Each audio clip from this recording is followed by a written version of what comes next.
გამარჯობა, მე თიკო ვარ, ესპანურის მასწავლებელი. თქვენ უყურებთ Spanish con Ticos YouTube არხს. დღეს შემოგთავაზებთ მეორე გაკვეთილს ვიდეოების სერიებიდან ესპანური ნულიდან.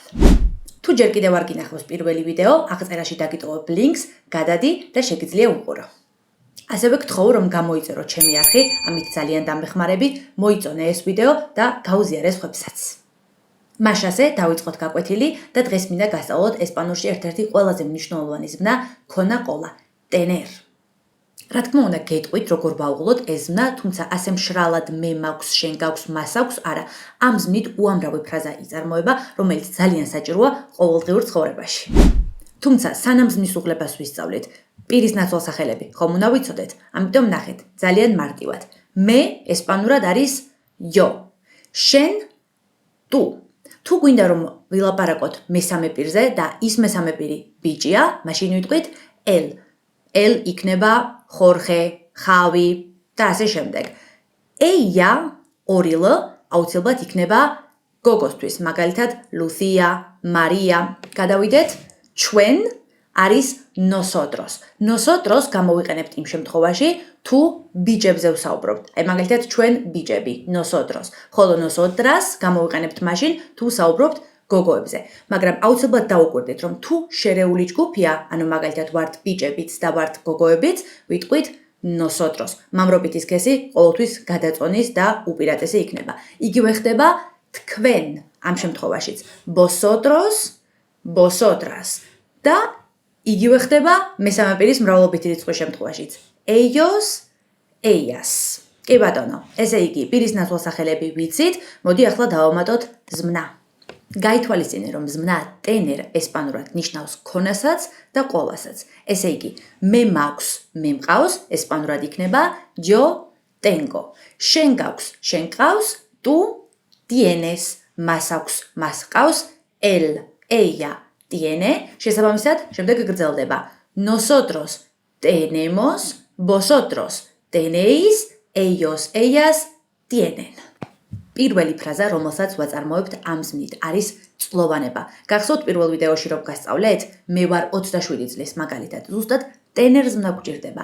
Yo tengo 27 años. თუ მეორე პირში, მესამე პირში გვინდა, უბრალოდ ზმნას შევცვლით. მაგალითად, შენ ხარ 27 წლის, იქნება tu tienes 27 años.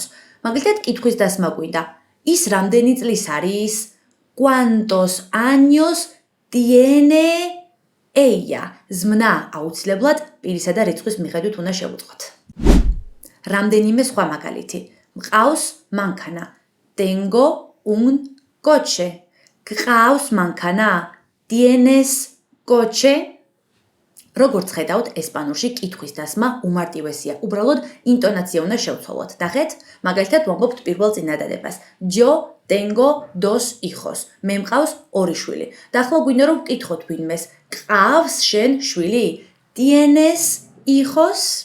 Tienes hijos? უარყოფითი ფორმის წარმოებაც ხომ კიდევ და კიდევ უფრო მარტივია. უბრალოდ წინ no უნდა დავამატოთ. მაგალითად, no tengo hijos. არა, არ მყავს შვილები. Tu no tienes hijos? შენ არ ყავს შვილები? თუ აქამდე მოხვედი, ესე იგი მოგწონს ვიდეო. ამიტომ გთხოვ, მოიწონე, გააზიარე და რა თქმა უნდა, გამოიწერე ჩემი არხი. თქვენი მოწონებები, გაზიარებები და გამოწერა ჩემთვის ძალიან დიდი мотивაციაა. მეც არაფერს არ გთხოვთ, უბრალოდ გააკეთეთ ეს ჩემთვის. თუ ასეთი ვიდეოები მოგწონს და უფრო მეტი სწავლა გინდა, შეგიძლია შეიძინო ჩემი წიგნი უფრო მეტი დეტალისთვის, აი ამ მეილზე მომწერე და აუცილებლად მალევე გიპასუხებ. ახლა კი გავაგრძელოთ ქონა ყოლა, ანუ tener ზმნაზე საუბარი და გეტყვი რამდენიმე ყველაზე მნიშვნელოვან ფრაზას. მშია ესპანურად შეგიძლია თქვა ზმნა tener-ის გამოყენებით. და იცი როგორ? Tengo hambre. Tengo hambre. Hambre ნიშნავს შიმშილს. ესე იგი, მაქვს შიმშილი. Tengo hambre. მშია. შენ გშია ლოგიკურად იქნება tu tienes hambre. მასშია, მაგალითად, Lucias შია. Lucia tiene hambre. მიხვდი ხო, რასაც ვაკეთებთ? ზმნა tener-ს ვაუღლებთ იმის მიხედვით, თუ ვის შია. აი მაგალითად, ჩვენ გვშია, nosotros tenemos hambre. თქვენ გშიათ vosotros tenéis hambre. მათ შიათ ellos tienen hambre. Hambre არ იცვლება, მხოლოდ ზმნა ტენერი უნდა ვაუღლოთ. მაგალითად ვეკითხებით ჩვენ შვილებს. გშიათ, შვილებო, hijos, tenéis hambre? და ბავშვები გვპასუხობენ. არა, არ გვშია. როგორ იქნება? No tenemos hambre. Vale, შემდეგი ფრაზები. შიმშილი განვიხილეთ. ახლა წყურვილი განვიხილოთ. წყურვილი ესპანურად არის tener sed. შესაბამისად, მე მწყურია იქნება tengo sed. შენ მწყურია tienes sed. მას მწყურია tiene sed და ასე შემდეგ. ამის მსგავსად შეგვიძლია ვთქვათ მეძინება. Tengo sueño. შენ გეძინება tienes sueño და ასე შემდეგ. მცხელა და მცივაც ზუსტად ზმნა ტენერით. მაგალითად მცხელა tengo calor. მცივა tengo frío. რამდენიმე მაგალითი. ზაფხულში ძალიან გვცხელა. En verano tenemos mucho calor. ზამთარში ძალიან გვცივა. En invierno tenemos mucho frío. სიმპტომებზეც კი შეგვიძლია ვილაპარაკოთ. მაგალითად, სიცხე მაქვს იქნება tengo fiebre. Fiebre არის სიცხე. შესაბამისად, სიცხე გაქვს tienes fiebre. შეგიძლიათ fiebre ჩაანაცვლოთ მაგალითად გრიპი მაქვს. და ბოლო ფრაზა დღეისთვის ეს არის tener miedo, როდესაც გეშინია. მაგალითად tengo miedo de, ანუ რაღაცის მეშინია. თუ ვიდეოს ბოლომდე დარჩი, მაშინ აუცილებლად გეკუთვნის დამატებითი ახსნა, როგორ გამოვიყენოთ ტენერზმნა, თუ გვინდა რომ ვთქვათ, რაღაც უნდა გავაკეთო. უნდა წავიდე, უნდა გავაკეთო, უნდა ვჭამო, უმარტივესად. Tengo que hacer. Tengo que comer. Tengo que ir. მეორე პირშიც იგივენაირი ლოგიკაა. უბრალოდ ზმნა უნდა შევცვალოთ. მაგალითად, შენ უნდა წახვიდე, tú tienes que ir. შენ უნდა გააკეთო, tú tienes que hacer.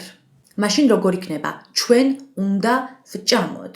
ესპანურად ჭამა არის comer. შესაბამისად გვჭირდება nosotros tenemos que comer. როგორც ხედავთ, que არ იცვლება.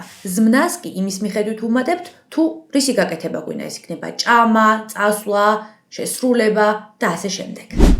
Y ahora tú tienes que dar like a este video. Y suscribirte también. Bueno, დღეისათვის სულ ეს იყო, იმედია მოგიწონათ ეს ვიდეო. გთხოვთ რომ მოიწონოთ, გამოხატოთ ეს ყველაფერი კომენტარებში და გამოიწეროთ აუცილებლად ჩემი გვერდი. ეს მე ძალიან დამეხმარება. და რა თქმა უნდა, დაგიბრუნდებით შემდეგი ვიდეოთი. Hasta la próxima!